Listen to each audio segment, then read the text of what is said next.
En días pasados, durante la visita a México de la alcaldesa de Madrid, Isabel Díaz Ayuso, hemos sido testigos de una serie de torpezas políticas apenas concebibles, que dan cuenta de lo desmesurado que resulta la reivindicación política del colonialismo español de los siglos XVI, XVII y XVIII en pleno siglo XXI.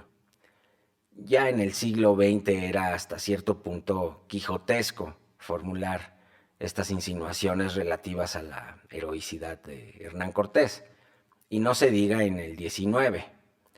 Fue precisamente a comienzos de este siglo, el siglo XIX, que los movimientos independentistas, impulsados como por un resorte a lo largo y ancho de todo el continente, condenaron, como no podía ser de otro modo, aquel régimen arbitrario y abusivo, irracional y altamente inhumano, que costó mucho dejar atrás y que incluso persiste hoy en día de manera estructural y sin duda viciosa en muchas de nuestras peores prácticas sociales, como el racismo, el machismo, el clasismo, o como el autoritarismo, la censura, la intolerancia, etcétera. ¿Cómo puede pensarse en nuestro tiempo y sobre todo en nuestros días marcados por la guerra y por acusaciones de genocidio, que la vindicación de un personaje como Hernán Cortés pudiera producir algo distinto a un abucheo generalizado?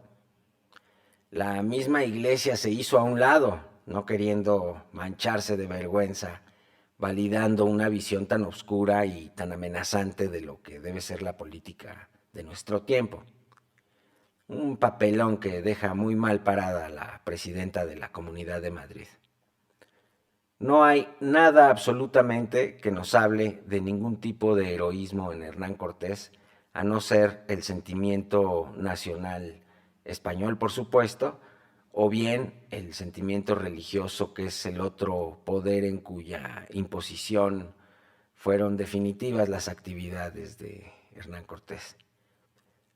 Lo que ha pasado es que para tratar de hacerlo digerible, este pasaje tan doloroso para la historia humana es tratado como si formara parte de la antigüedad. Pero lo cierto es que, aunque despide un tufo medieval indudable, en el siglo XVI la edad moderna se hallaba ya en pleno movimiento.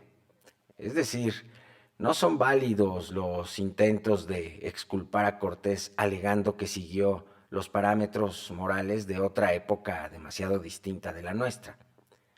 La propia Claudia Sheinbaum ha hecho hincapié en que el emperador Carlos I o Carlos V, contemporáneo de Cortés, afirmó que no era sensato referirse a Cortés en términos de ejemplo ni nada parecido.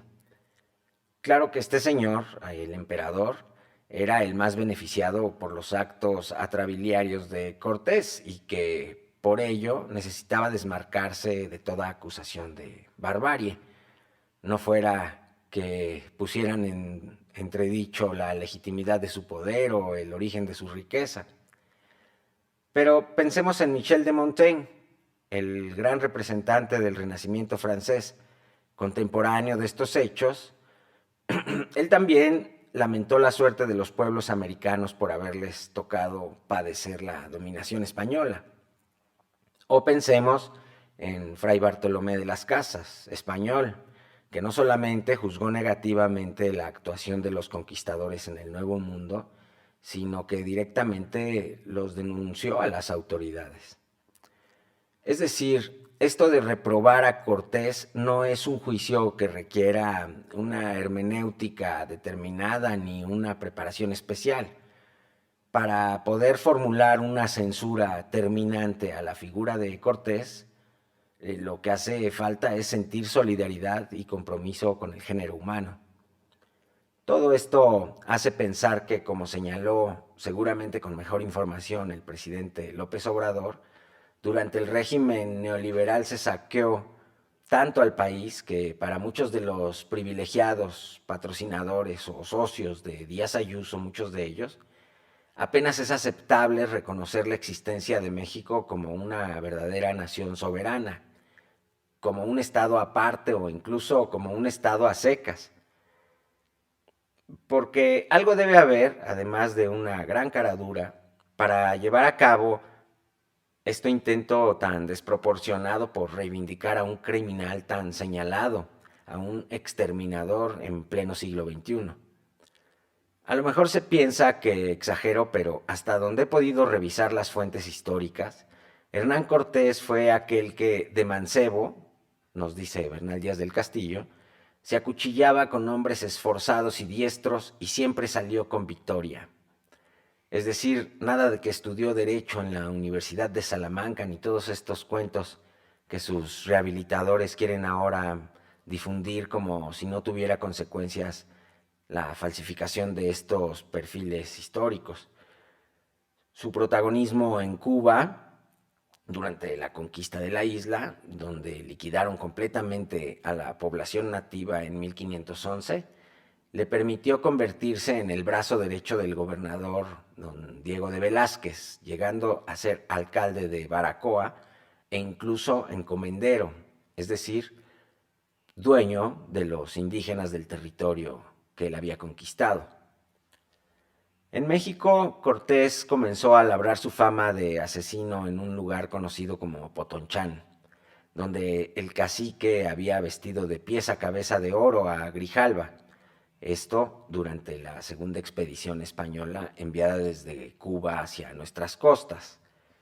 Aquella vez, con los antecedentes de Grijalva y de Gonzalo Fernández de Córdoba, quien fue el primero en alcanzar tierras mexicanas y que murió a causa de alguna de las flechas que ahí había recibido, Cortés llegó pacífico, pero después de ser agasajados, los españoles emboscaron a los indios y tomaron la población a sangre y fuego. No se contaron los muertos, pero después de un segundo enfrentamiento se contaron 800 víctimas, aunque el cronista Herrera afirma que fueron más de 1000. Era solo el comienzo. Incluso con los suyos, Cortés era bastante bárbaro. En el contexto de la famosa quema de las naves, mandó cortar los pies al piloto Gonzalo de Umbría y ahorcar a otros 2 de los suyos por osar regresar a Cuba en secreto. Como sabemos, y según las fuentes disponibles, que siempre me han parecido escasas y tendenciosas, tras desembarcar en Veracruz, cerca de Villarrica, donde sale a su encuentro el cacique gordo Totonaca y otros personajes de antología, Cortés decide emprender el camino hacia México, enterado como estaba de la importancia de esta capital para el dominio territorial del Anáhuac, cuya extensión acaso comenzaba a vislumbrar. De camino a Tlaxcala, mandó dar muerte a 30 guerreros de Tecoac que habían salido a su paso. Y poco después, ante la incapacidad de vencer la resistencia tlaxcalteca de un primer momento, se consagró a devastar los indefensos pueblos cercanos, saqueándolos y haciendo hasta 400 prisioneros para su inmediata esclavización. Entró a Tlaxcala finalmente el 23 de septiembre y menos de un mes después cayó sobre Cholula, donde a traición, con alevosía y ventaja, atacó por sorpresa a la población. En 2 horas murieron más de 3000 habitantes, según su propia confesión. A todos los señores que eran más de 100 y que tenían atados, escribe Fray Bartolomé de las Casas, mandó Cortés sacar y quemar vivos en palos hincados en la tierra. La de Cholula ha sido una de las matanzas más lamentables que se hayan llevado a cabo aún hoy en América, porque se trata quizá del centro de población habitado ininterrumpidamente más antiguo del continente americano. Además, por supuesto, de que era el más importante de los centros de culto dedicados a Quetzalcóatl, elemento sagrado y filosófico fundamental de la civilización del Anáhuac. Otro tema importante de esta saga de sangre es sin duda la muerte de Moctezuma. Se ha especulado mucho también sobre este punto, llegándose a decir que a Moctezuma lo mató su propio pueblo a pedradas en medio de un motín generalizado en el que el pueblo exigía la expulsión de los españoles y la presentación con vida del Güey Tlatoani, que los extranjeros tenían bajo secuestro. Incluso algunas fuentes hablan de Cuauhtémoc como el primer amotinado que lanzó una piedra en contra de Moctezuma. Yo no creo que haya sido así y tiendo a pensar que lo cierto es lo referido por el Códice Ramírez, así como por el padre Joseph de Acosta y por Fray Diego Durán, en el sentido de que Moctezuma fue muerto a puñaladas la madrugada del 27 de junio de 1520. Chimalpain, por su parte, escribe que los españoles mataron a Moctezuma estrangulándole. Y en los fragmentos que forman parte del Códice Ramírez y que se trata de un documento fundamental, se dice que porque no le viesen herido, le habían metido una espada por la parte baja para que apareciera erguido ante sus súbditos al momento de mostrarlo. Antes de emprender su vergonzosa huida de México Tenochtitlan, ahora de vísperas, dice Francisco de Aguilar, que también fue testigo de estos hechos, mandó Cortés matar a todos los señores mexicanos detenidos sin dejar a ninguno. Enseguida asesinó Cortés a las hijas de Moctezuma. Únicamente quedó con vida la hija menor del Huey Tlatoani, la pequeña Tecuichpotzin, de escasos 12 años, a quien Cortés después violaría, obligándola a procrear una hija suya, pensando sin duda en los problemas que podría tener posteriormente a la hora de usurpar el poder, y tratando de hacerlo tanto en nombre del rey de España como de la dinastía mexica que estaba exterminando.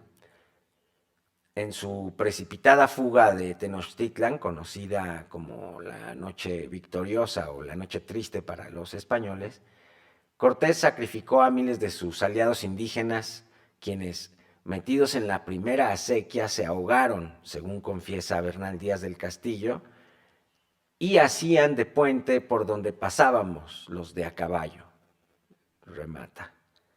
Es decir, un verdadero desastre humanitario que en ningún sentido justifica hablar aquí de heroísmo. Todo lo contrario. Después de un peregrinaje por la zona de Puebla, donde fundó en Tepeaca la localidad de Segura de la Frontera, sometiendo a muchos pueblos a la esclavización, vino la toma de Tenochtitlan y la tortura y muerte de Cuauhtémoc, dos sucesos terribles de los que Hernán Cortés es responsable directo. La caída de México Tenochtitlan ocurrió después de 3 meses de asedio, es decir, que duró más el sitio de México, defendida la ciudad por Cuauhtémoc, un muchacho de 20 años, que el sitio de Cuautla, defendida por Morelos, y que el sitio de Guajuapan, defendida por Valerio Trujano, también por más de 100 días en el año de 1812. Al comienzo de este sitio, dice el propio Hernán Cortés refiriéndose al acueducto de Chapultepec, les quebramos los caños por donde iba el agua a su ciudad y desde entonces nunca fue a México el agua entre tanto que duró la guerra. Dicho sea de paso, el acueducto de Chapultepec nunca volvió a ser reconstruido con los mismos estándares de calidad con que lo construyó el gran rey poeta Nezahualcóyotl antes de la llegada de los españoles. Las escenas de la caída de México son en verdad las más tristes que he leído en mi vida. Se habla de un lago completamente rojo por toda la sangre derramada y de niños y mujeres sobreviviendo de comer hierbas, ratones, serpientes, en medio de la resistencia de los últimos defensores de México. Esto por sí mismo bastaría para acreditar la acusación de genocida en contra de Hernán Cortés. Pero sigamos adelante. Tomada la ciudad, México fue dada a saco y los españoles tomaron el oro, la plata y pluma, y Cortés herró a muchos hombres y mujeres por esclavos con el hierro del rey. De ahí también que sea válido exigir de la corona española un perdón necesario, y la verdad es que le sale barato. Luego tenemos la muerte de Cuauhtémoc. Antes, sin embargo, de dársela, es verdad que Cortés dio tormento a Cuauhtémoc, el cual fue, nos dice una de las fuentes, untándole muchas veces los pies con aceite y poniéndolos luego al fuego. Pero más infamia sacaron que no oro, según célebremente se dijo desde entonces. Posteriormente, en 1525, después de más de 3 años de prisión, Cortés se llevó a Cuauhtémoc a su viaje a las Cibueras, tras detener a lo que quedaba de la nobleza mexica, señores a los que les habían echado una soga al cuello como si fueran perros, según se lee en los anales de Tlatelolco. Asesinó pues Cortés a Cuauhtémoc, a quien le cortaron la cabeza misma que fue clavada en una ceiba delante de la casa que había de la idolatría, dice la fuente, en el pueblo de Yaxam, según el manuscrito May Chontal, que cita Jorge Gurría Lacroix en su libro Historiografía sobre la muerte de Cuauhtémoc, dejando su cuerpo pendiente boca abajo de una ceiba. Le pusieron en las manos una cruz y en sus pies tenía grillos de hierro con los cuales estaba sujeto al árbol del pochote. Esto último según Francisco de San Antón Muñoz Chimalpain en las relaciones originales de Chalco a Mecamecan, editadas por el Fondo de Cultura en 1965. Y porque no se fuese solo al otro mundo, nos dice finalmente Fray Diego Durán, todos cuantos señores principales sacó el marqués de toda la provincia mexicana, todos quedaron por allá muertos. Es decir, entre Tabasco y Campeche, en Izancanac. Los indios del sur, dice al fin Francisco López de Gómara, biógrafo oficial de Cortés, quedaron espantados de aquel castigo de tan grandísimo rey, o sea, Cuauhtémoc. También se acusa a Cortés de haber dado muerte a su esposa con sus propias manos. En efecto, se llamaba Catalina Suárez, al igual que su madre Catalina Pizarro. Parece que Cortés sedujo a Catalina, conocida como la Marcaida, por pura y vil conveniencia, ya que se trataba de la hermana de Juan Suárez, con quien Cortés compartía su encomienda de Cuba. Además de que Catalina era moza de María de Cuéllar, la esposa del gobernador de Cuba, Diego de Velázquez, su jefe inmediato. En un momento dado, sin embargo, Cortés se niega a casarse con Catalina, argumentando que era muy delicada y pues que básicamente no le iba a servir para nada. Cortés incluso huyó de Baracoa para no casarse con ella, escondiéndose en una iglesia y siendo poco después aprehendido por las fuerzas de Velázquez y obligado a casarse. El propio Velázquez fue su padrino de bodas. Luego vino su expedición a estas tierras y la historia que ya conocemos, con la novedad de que, consumada la conquista, tras la caída de la Ciudad de México, su esposa y su familia hicieron acto de presencia en la mismísima Tenochtitlan. Pasaron 3 meses y una noche de los primeros días de noviembre de 1522, después de una cena y baile con que se obsequió a muchos convidados, la Marcaida se retiró a su recámara y algunas horas después Cortés, que estaba solo con ella, pidió auxilio y los que acudieron a su llamado la encontraron muerta. Se dice que esa tarde había estado muy contenta bailando, pero en algún momento de la celebración, Cortés intentó humillarla recordándole su procedencia humilde, por lo cual la señora pasó a retirarse. Uno de sus mayordomos, de nombre Isidro Moreno, atestiguó que poco después hubo una discusión en los aposentos de la señora. Otra mujer testificó asimismo que al entrar a las habitaciones la encontró muerta, con señales de ahogamiento en el cuello, la cama orinada y una gargantilla hecha trizas, atribuyéndose su horrenda ejecución a Cortés, aunque en ese momento se dijo que la había matado el asma. Su caso formó parte del juicio de residencia que se instruyó a Cortés a partir de 1526 y frente al cual decidió viajar a España para ver al emperador, consiguiendo al parecer convencerlo, si no de su inocencia, al menos de la conveniencia de sostenerlo al frente de las tareas de conquista.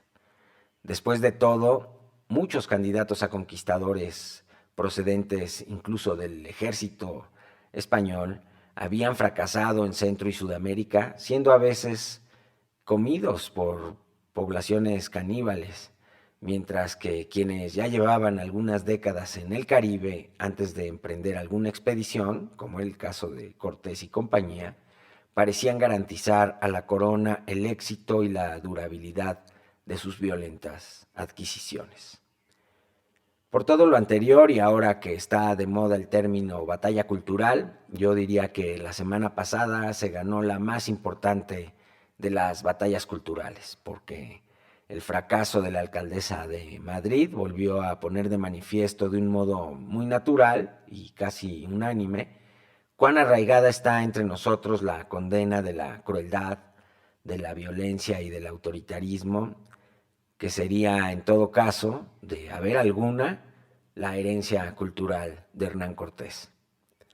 Ayuso quiso unir su causa a la del conquistador y en verdad lo logró, solo que al fusionarse ambos horizontes, el del siglo XVI y el del siglo XXI, el peso, la insoportable gravedad del poder colonial terminó hundiendo la barca de la alcaldesa de Madrid, que al parecer encalló en las paradisíacas playas del Caribe, donde estuvo algunos días para planear su victimización, acusando de su fracaso a la presidenta de México.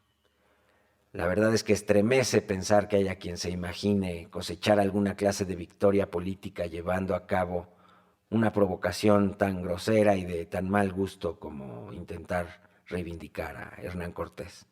Pero bueno, la derecha internacional parece decidida a desafiar todas las convenciones éticas de la era moderna hasta hacer triunfar uno de los dogmas más acendrados y explícitos del pensamiento conservador de todos los tiempos, y que dice más o menos así: tenemos el sagrado deber de conservar el poder. Así que ya veremos. El libro que más recomendamos sobre el tema de la conquista es sin duda el del historiador mexicano Genaro García, titulado Carácter de la conquista española en América y en México, según los textos de los historiadores primitivos, cuya primera edición corresponde al año de 1902 por la Secretaría de Fomento y que posteriormente fue reeditado por la Biblioteca Mexicana de la Fundación Miguel Alemán, impreso en México el año de 1990. Yo soy Leonardo Tenorio, muchas gracias por escuchar esta emisión de Atavismos, las voces que el tiempo no pudo callar. Nos vemos pronto, hasta entonces.